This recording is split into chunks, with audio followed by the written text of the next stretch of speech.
Hi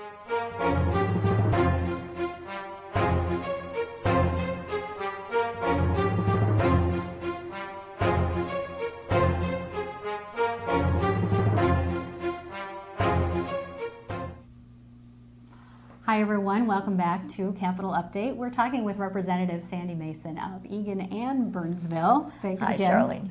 Charlene. We want to talk a little bit now, Representative Masin, about the budget, because that really is kind of the looming big job out there. We talked a little bit about the jobs agenda. We talked about healthcare and GAMC, but now you're moving into some really serious discussions about how to keep balancing the state's budget deficit. What have you done so far, and then what comes next? Tell us where we are. We've the budget cuts so far have dealt with virtually almost everything excepting education and health care.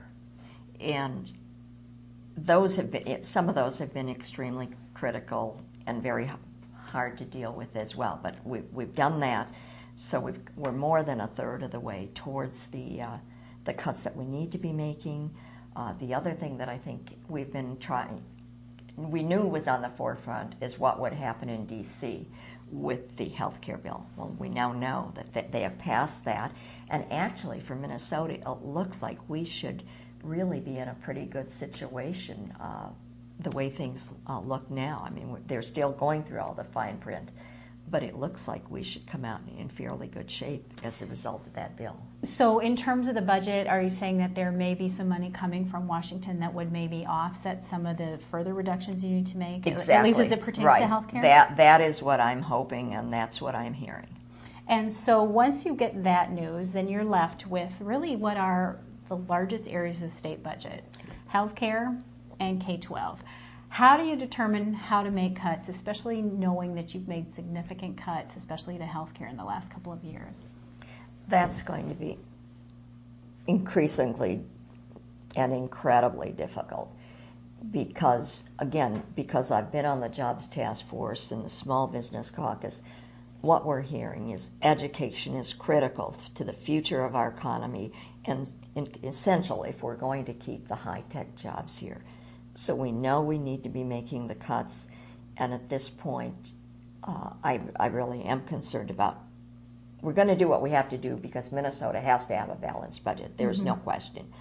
But what I'm hearing is that at this point, the school districts now are cutting off teachers. They've made as many cuts as they can. That concerns me.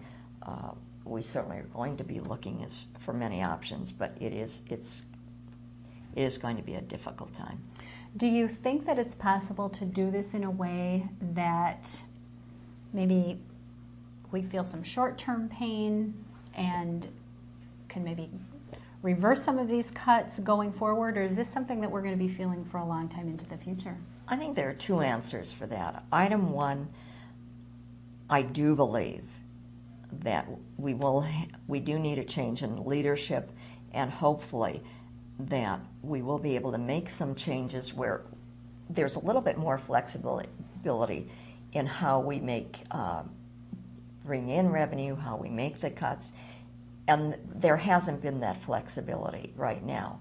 So we're doing what we have to do right now to get through the session, but I'm hoping that with a change in leadership that we should be able to go back, make some changes, and then I think people are expecting us to do reform, and I think we have a number of bills that are proposing to do that.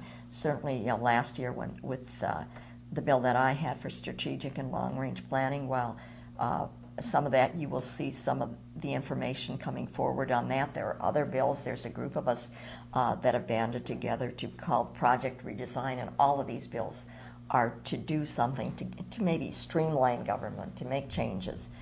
But that takes time, and in some cases, as I said, it may cost us a little money while we make the changes, but we are looking forward to less cost down the road. Well, I think on that note, it's always a good idea to continue to keep in touch with your state representative. I know, Representative, you always encourage people to keep in touch. Exactly. Thank you for dropping by. Hopefully, Capital Update is one way that you can learn what's going on, and it will encourage you to keep in touch with Representative Masin. Thank you very much. Thank you for watching, and we'll see you next time.